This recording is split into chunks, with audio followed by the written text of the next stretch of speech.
Following the Wales trip then, I'm back home and back working on the car to try and sort some of the issues that we found during the attempt at getting the kit into Wales. There are two main sets of issues that I've got right now.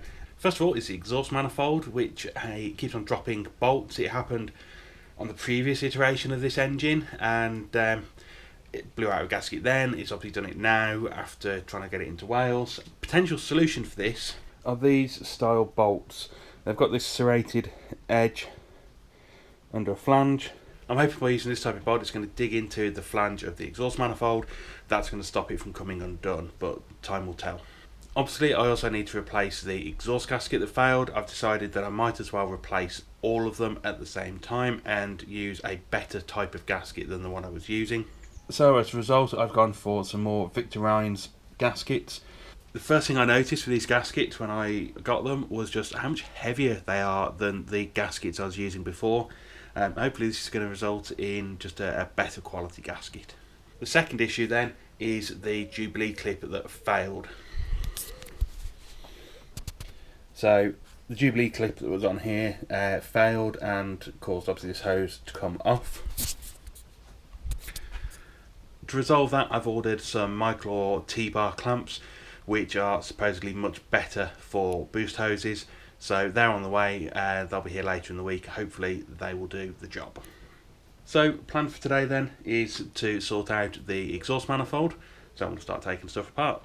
A few moments later. Turns out I ordered the wrong size bolts. I ordered 35mm, I meant to order 25mm, and so they don't fit. I ordered the new ones now. Hopefully they'll be here in couple of days before I go on holiday again. If not, it won't be fixed before I go on holiday. Didn't mean to leave it so long between working on the car, but those last clips were 2.5 months ago and I'm finally back out here in the garage. Now I have done a little bit of work since that last clip. The shorter bolts turned up, I have fitted them and the exhaust manifold no longer leaks. I had to take apart my dodgy downpipe that I made when I did that though, and I'm not bothering putting that back together because it's crap and that is one of the next jobs to be done on the car. However, that's not what I'm going to be doing now today. The next thing I'm going to be doing is working on the brakes. So at the moment the car has a standard Ford Sierra front end, so it's got a single piston, calipers on the front with tiny little discs. They are just not good enough for the performance this car has now. So we're upgrading and we're going 4-pot. This is one of the 4-pots we're going to be using. They are Ford Sierra Cosworth 4-pots and it's going to make a huge improvement. The issue is these brakes are not a direct fit to my uprights. So because they're Cosworth calipers, they're designed for the Cosworth uprights, which are different to the standard Ford Sierra uprights. Couple of main differences is the actual offset of the disc and the caliper to each other on the upright, but also the type of mounting that they use. Both of those I'm pretty sure can be overcome, but that is what we're going to find out today.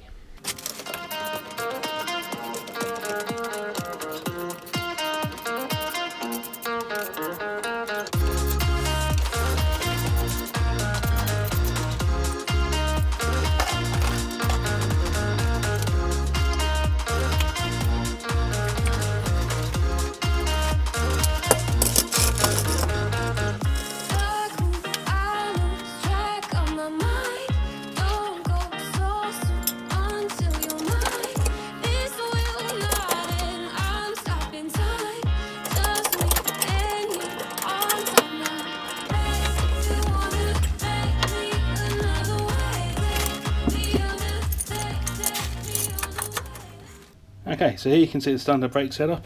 That's the 4-pot caliper next to the original, and then this is the size of the new disc. So as you can see, the new brakes absolutely dwarf the existing ones. Yes, the disc I've just held up is covered in rust. It's only surface rust, it'll clean up. The disc is pretty much new other than that. And for today at least, it's going to help me for the mocking up to work out what I need to buy to make them fit properly. So the answer to whether or not Cosy 4-pots will fit on a standard Sierra upright is no, not really. So the caliper put on and bolted into place in such a way that it wants to sit where it wants to sit. the disc needs to sit like this. It would need to be about 25mm spaced away from the hub, which means it's just, no, it doesn't fit. You could potentially mount the caliper to the other side of the upright, but then again it just doesn't fit. The disc would then need to be further inboard, and there's no room to move a disc further inboard, so even a different disc with a different offset won't work. So the final option to make these fit is some kind of adapter bracket. I have currently seen one on eBay, so I'm going to keep an eye on that. Otherwise, got to see if I can find one from somewhere else, or just go with a different brake option. So last job for today, let's take the ECU out of the car, is upgrading the MAP sensor to one with a higher capacity, so that we can have more headroom above the boost level that we're running, just better safety all round. It also gives us headroom to turn the boost up at a later date. That is my ECU out of the car. For those of you that aren't familiar with the car, it is a MegaSquirt 2 Extra on a V3 board. It is set up with wasted spark and semi-sequential fuel injection. It's got boost control, it's got launch control, it's got map switching, PWM idle, it controls the rad. It's pretty fully spec'd for a MegaSquirt 2, but it's got the original 2.5 bar map sensor in it, which means 1 bar of vacuum, 1.5 bar of boost. And as we're running sort of already up to 20 pounds of boost, we're kind of right at the limit of what that sensor can do. So there's a few options available to you at that point. You can move to an external sensor, or you can put in one of the Map Daddy 4-bar sensors.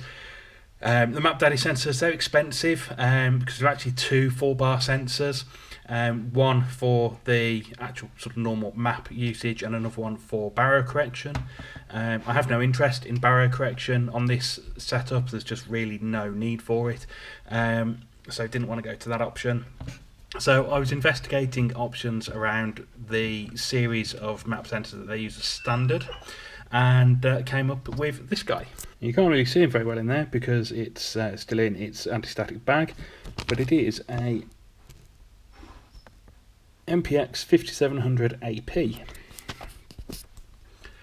So it's exactly the same series of sensor as is used originally on the MegaSquirt. The only difference is that this is a 7-bar sensor. Now, yeah, that means 1 bar of vacuum, 6 bar of boost. Yes, it's complete overkill, and I'm sure many of you are sat there going, but what about the resolution? Aren't you going to have terrible resolution now on your ECU? The answer simply is no. I did the maths. Thank you to the guys on the MS Extra forum who had laid out the way I needed to work that out, and it still works out that each step that the sensor can report is equal to 0.75 kPa, so 0.75 kPa. For those who aren't familiar with the kPa scale, there is 100 kPa to a bar. So it still does fractions of a kPa, and that's fine. You don't need that level of accuracy on an engine. We still only, have 12 steps in the scale on a MegaSquirt for fuel and for ignition. So, why do we need more accurate than 0.75 kPa? The answer is we don't. So although, yes, this ECU is complete overkill, we're never going to run anywhere near 6 bar of boost. Doesn't matter, because the resolution is still good, and it just gives us plenty of headroom over what we're intending to run. Now, I don't trust myself to solder that into the ECU. I'm not that great with a soldering iron, as people have followed me for a while have seen, with the fact that some of my soldering failed and caused me to break down on the way to the first attempt at the MOT. So, going to take this over to my friend Dan tonight, who's going to solder that in for me, and then I will do all the computery jiggery to reprogram the ECU to know now that it has a 7-bar sensor inside it.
So to calibrate my new sensor in Tuner Studio, load it up and come into the project, and then into Tools, and Calibrate Map/Barrow. For some sensors, they are pre-configured in Tuner Studio. So the one I'm using at the moment, the standard MPX4250, but then you've got sort of some of your GM ones, some of your AEM ones already there, predetermined. Now I'm using an MPX 5700, that's not listed here, so I need to scroll up to the top and select Custom. Now these settings here are for the 4250. As it's the same series of sensor, I'm going to use the same 0 volt reading of 10 kPa, but my 5 volts reading I'm going to increase now to the maximum reading of this sensor, which is 700 kPa. So click burn. That's done. Next time I connect my laptop to the ECU now, the ECU setting will be updated and the map sensor will continue to read correctly. So that's it for this video. Thank you again to Dan for doing that soldering for me. It saves me making a mess of my ECU. In the next video, I'm going to get that ECU back in the car and the engine running on that new map sensor. I'll also have an update on making Cosy brakes fitting standard Sierra uprights, and maybe we'll start some of the other bits that are on the long list of jobs to get done this winter. As always, if you enjoyed the video, please give it a thumbs up and hit the subscribe button if you haven't already.